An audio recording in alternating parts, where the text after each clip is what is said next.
प्रिय छात्रों, पिछली कक्षा में हम लोगों ने बैंक, केंद्रीय बैंक पर विस्तृत चर्चा कर चुके हैं।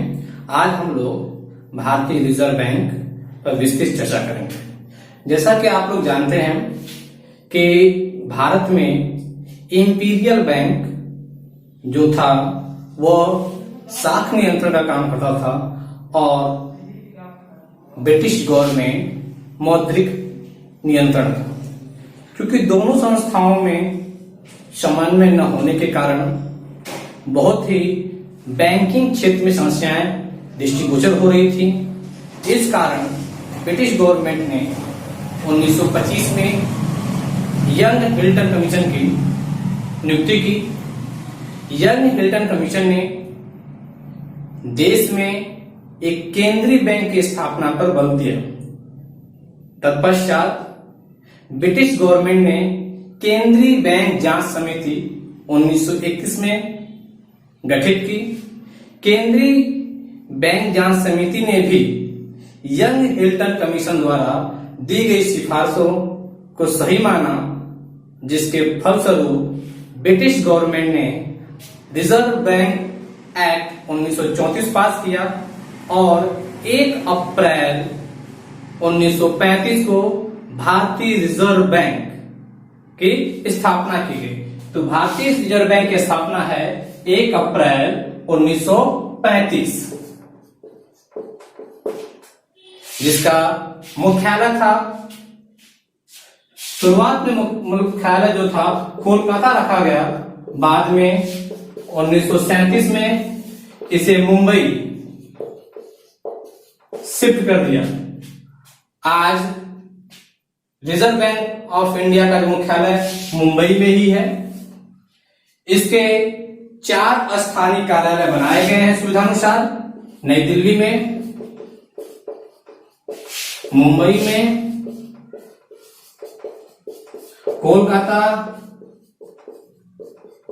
और चेन्नई।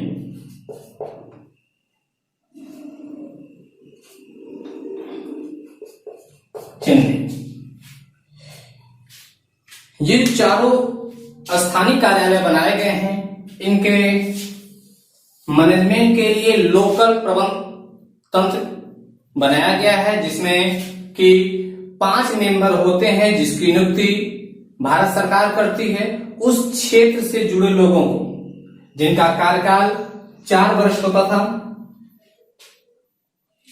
अधिकृत पूंजी की बात करते हैं तो जब भारतीय रिजर्व बैंक की स्थापना की गई थी तो उसकी जो पूंजी थी वो 5 करोड़ थी, जो 100 रुपए वाले 5 लाख अंश में विभाजित थी।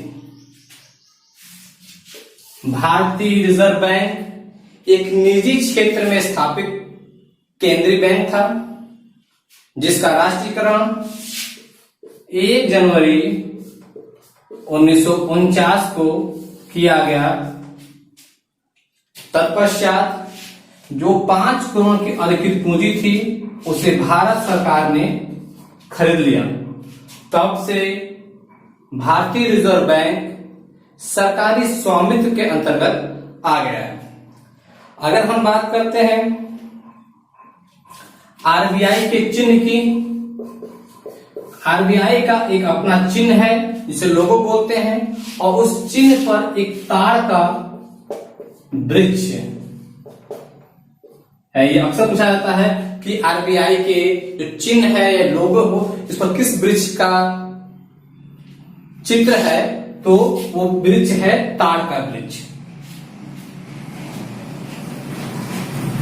अब हम बात करेंगे आरबीआई के प्रबंधन की।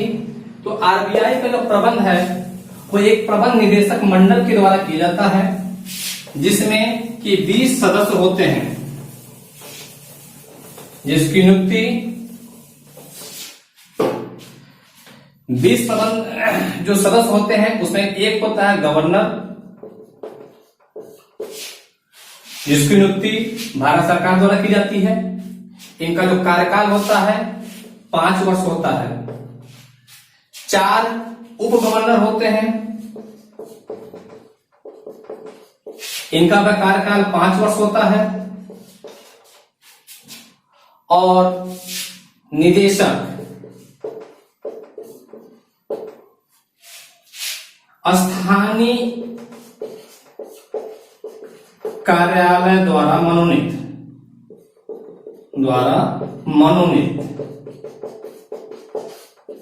ये होते हैं 4। आपको मालूम है कि भारतीय रिजर्व बैंक के 4 स्थानीय कार्यालय हैं, दिल्ली, मुंबई, कोलकाता और चेन्नई। चारों जो आपके स्थानीय कार्यालय है वो अपना एक एक प्रतिनिधि यहां भेजते हैं और उसके बाद 10 जो निदेशक होते हैं भारत सरकार द्वारा नियुक्त किए जाते हैं, सरकार द्वारा नियुक्त। ये जो निदेशक होते हैं इनका जो कार्यकाल होता है 4 वर्ष होता है। और एक सरकारी अधिकारी भारत सरकार नियुक्त करती है।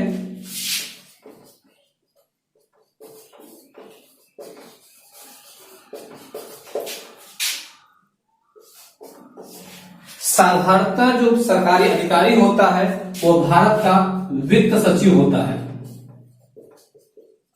और इसका जो कार्यकाल अनिश्चित है। सरकार के प्रसाद पर्यंत ये जब तक रहेंगे वित्त सचिव के पद पर तब तक जो भारतीय रिजर्व बैंक के प्रबंध मंडल के सदस्य माने जाते हैं। इस प्रकार कुल 20 सदस्य होते हैं। ये जो 5 सदस्य होते हैं वो पूर्णकालिक सदस्य होते हैं और ये जो हमारे 15 सदस्य होते हैं ये पूर्णकालिक सदस्य नहीं होते हैं।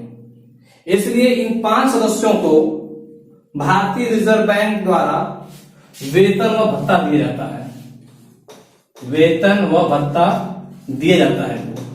लेकिन ये 15 जो सदस्य है इन्हें वेतन नहीं दिया जाता है, केवल इन्हें यात्रा भत्ता दिया जाता है। जब ये मीटिंग में आते हैं तो उन्हें मीटिंग में आने के लिए यात्रा भत्ता केवल दिया जाता है, क्योंकि ये कहीं न कहीं ऑलरेडी नियुक्त होते हैं।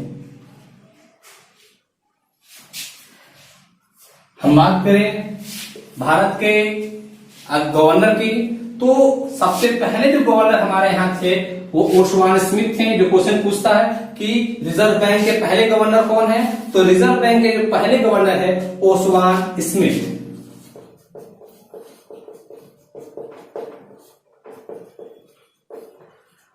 दूसरा प्रश्न बनता है गवर्नर से कि स्वतंत्र भारत के या राष्ट्रीयकरण के समय भारत के गवर्नर कौन थे।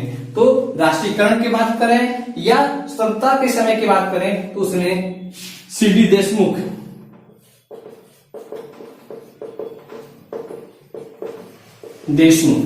भारत के गवर्नर थे। वर्तमान समय में गवर्नर की बात करें तो वर्तमान समय में जो गवर्नर हमारे हैं शशिकांत दास जी हैं। ये 25वें नंबर के गवर्नर हैं। अगर क्रम पूछता है तो किस क्रम के 25वें नंबर के हैं शशिकांत दास जी। सबसे पहले कौन है, ओस्वान स्मिथ हैं और स्वतंत्र भारत के सीडी देशमुख। या पूछता है कि राष्ट्रीयकरण के समय कौन थे, तो सीडी देशमुख थे गवर्नर। 4 हमारे उप गवर्नर, वर्तमान समय में हमारे 4 उप गवर्नर हैं।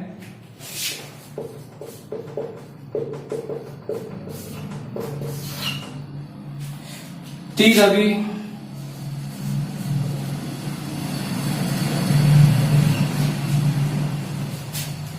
शंकर, दूसरा जो है एम राजेश्वर राव,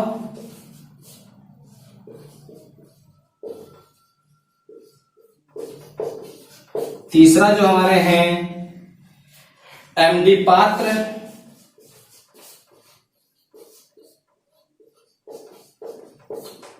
और चौथे जो उप गवर्नर हैं एम के जैन।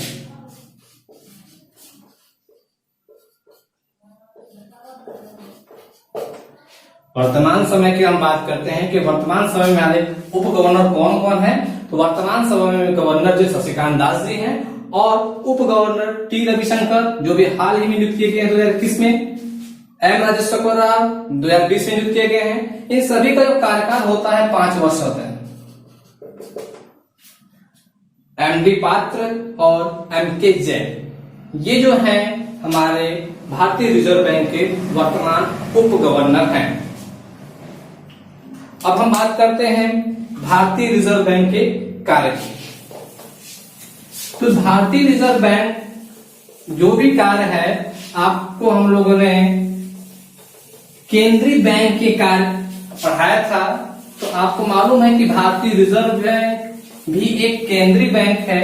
इस कारण जो भी काम एक केंद्रीय बैंक करता है वही काम भारतीय रिजर्व बैंक भी करता है। अब पहले कार्य की बात करते हैं, नोट निर्गमन का कार्य। नोट निर्गमन, कोई भी देश का केंद्रीय बैंक होता है वो उस देश के नोट का निर्गमन करता है। भारत का केंद्रीय बैंक भारतीय रिजर्व बैंक है, इसलिए भारतीय रिजर्व बैंक नोट निर्गमन का कार्य करता है। ये जो होता है 2 रुपए से लेके 2000 रुपए तक के नोट को छापता है। 1 रुपए का नोट भारत सरकार छापती है, जिस पर वित्त सचिव का हस्ताक्षर होता है। 2 रुपए से लेकर 2000 तक के नोट भारतीय रिजर्व बैंक, जिस पर हस्ताक्षर की बात करें तो गवर्नर का हस्ताक्षर होता है। और यदि बात करते हैं 1 रुपए के नोट को, 1 रुपए का नोट भारत सरकार छापती है, उस पर वित्त सचिव के हस्ताक्षर होते हैं। भारत में अगर हम बात करें तो कौन सी कोष प्रणाली के आधार पर नोट छापे जाते हैं, तो है न्यूनतम कोष प्रणाली। न्यूनतम कोष प्रणाली के आधार पर नोट छापे जाते हैं। इस प्रणाली के अंतर्गत रिजर्व बैंक 200 करोड़ रुपए का कोष रखती है। ये 200 करोड़ रुपए में 115 करोड़ का स्वर्ण यानी गोल्ड और 85 करोड़ रुपए का प्रतिभूतियां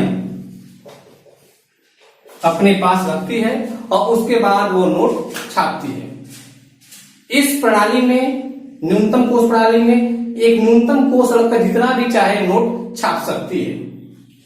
तीसरा बात,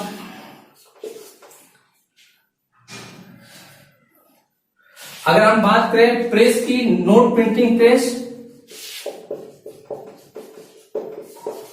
भारत में कुल 4 नोट प्रिंटिंग प्रेस हैं जहां पर नोटों की छपाई होती है। देवास जो कि मध्य प्रदेश में है, मैसूर जो कि कर्नाटक में है,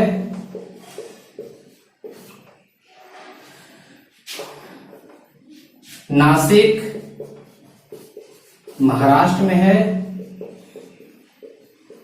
और आपका होता है सालबोनी जो कि पश्चिम बंगाल में है। इन 4 जगहों पर नोटों की छपाई होती है। और बात करें सिक्कों की ढलाई की, टकसाल में होता है और भारत में कुल 4 टकसाल हैं। आपका महाराष्ट्र में है, कोलकाता में है,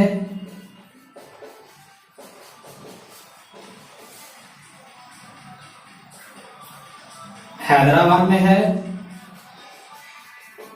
और चौथा है वो आपका नोएडा में है। 4 टकसाल हैं जहां पर सिक्कों की ढलाई होती है, 4 प्रेस हैं जहां नोट की छपाई होती है। ये प्रेस कहाँ है? देवास मध्य प्रदेश में है, मैसूर कर्नाटक में है, नासिक महाराष्ट्र में है और सालबोनी पश्चिम बंगाल में है। टकसाल हमारे यहाँ 4 हैं, महाराष्ट्र में है, कोलकाता में है, हैदराबाद और नोएडा में। आप लोग सिक्का देखते होंगे, कौन सा सिक्का कहाँ ढलाई हुआ है वो आप उस सिक्के पे निशान देख के पता कर सकते हैं। जो महाराष्ट्र के जारी होते हैं उस पर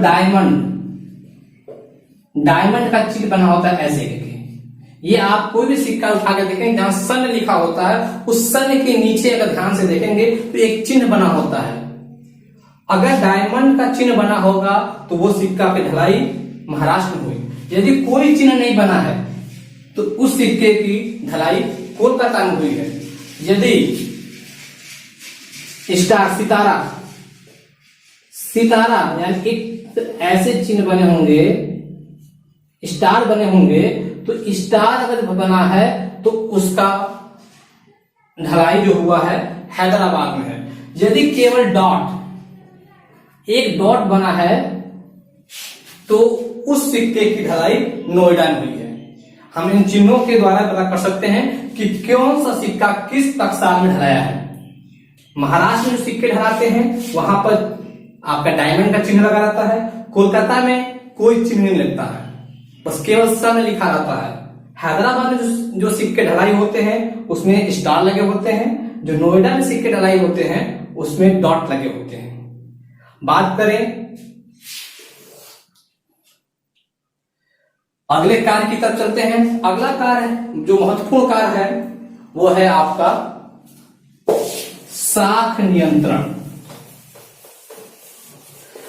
साख नियंत्रण के अंतर्गत जो केंद्रीय बैंक होता है विभिन्न विधियों के माध्यम से देश में साख की मात्रा को नियंत्रित करता है। ये विभिन्न जो विधियां हम लोगों ने केंद्रीय बैंक में पढ़ी थी कि एक परिणात्मक होता है, एक गुणात्मक होता है। परिणात्मक में परिणाम बदल के होते हैं, गुणात्मक में उनकी नेचर बदल के होते हैं। तो यहां पर जो हमारा भारतीय रिजर्व बैंक है साख नियंत्रण के लिए विभिन्न दर निर्धारित करता है जो हर 3 महीने पर जारी करता है और इसी दरों के माध्यम से वो साख नियंत्रण करता है। वो दर है बैंक दर, दूसरा आपका आता है रेपो रेट, तीसरा है रिवर्स रेपो रेट,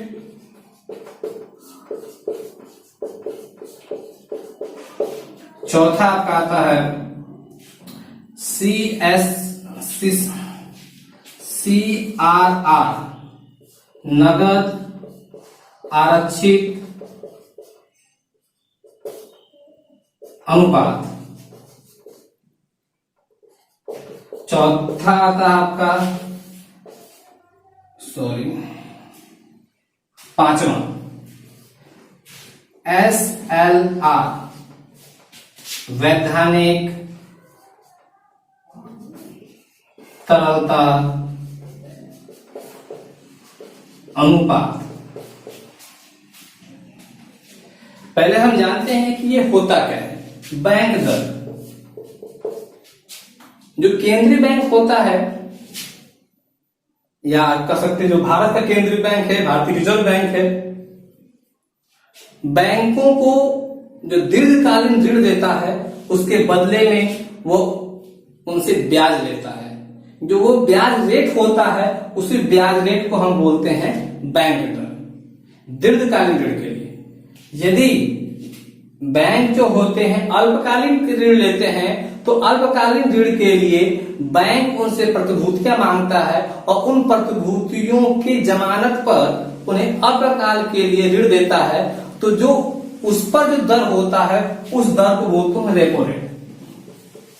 इन दोनों में बेसिक ये बैंक दर होता है वो दीर्घकालीन ऋण जो रिजर्व बैंक देता है बैंकों को, उस पर जो दर होता है ब्याज का दर उसे हम बोलते हैं बैंक दर।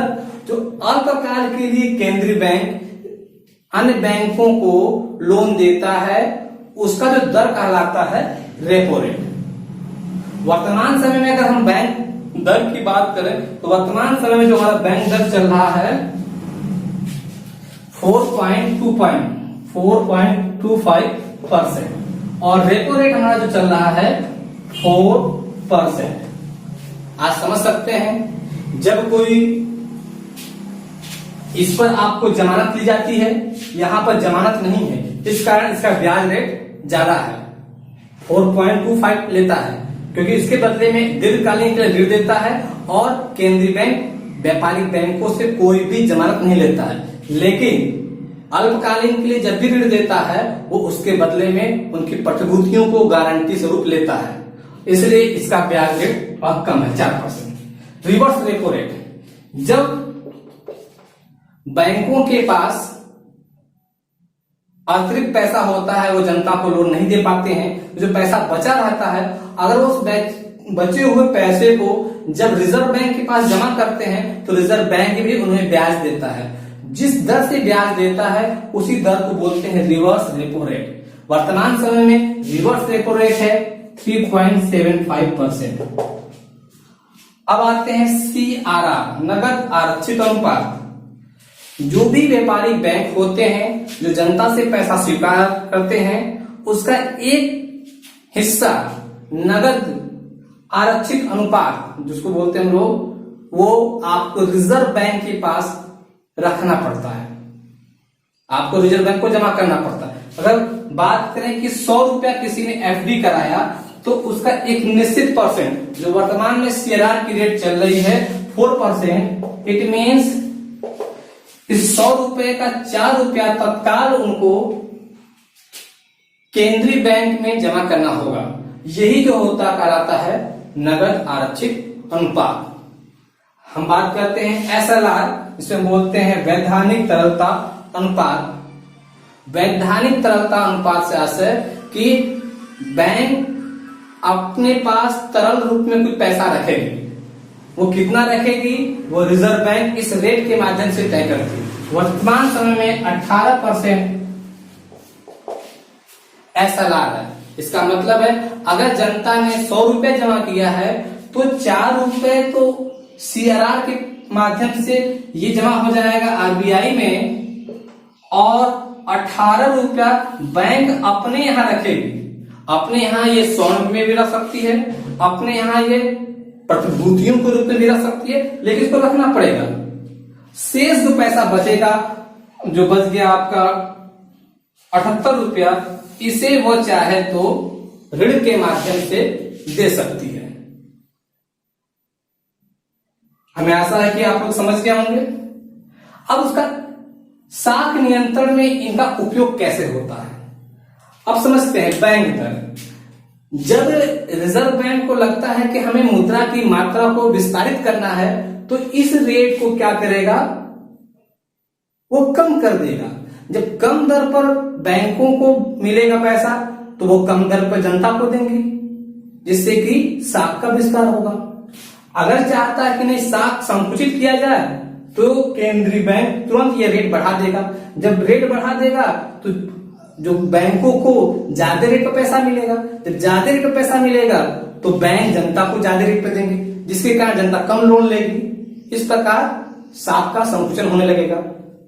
रेपो रेट सेम वैसे ही, क्योंकि दोनों लोन है। रिवर्स रेपो रेट, अगर चाहती है केंद्रीय बैंक साख संकुचित करना तो रेट बढ़ा देगी, बैंक जनता में पैसा न देकर वो रिजर्व बैंक में जमा कर देंगे, जिससे कि साख संकुचन हो जाएगा।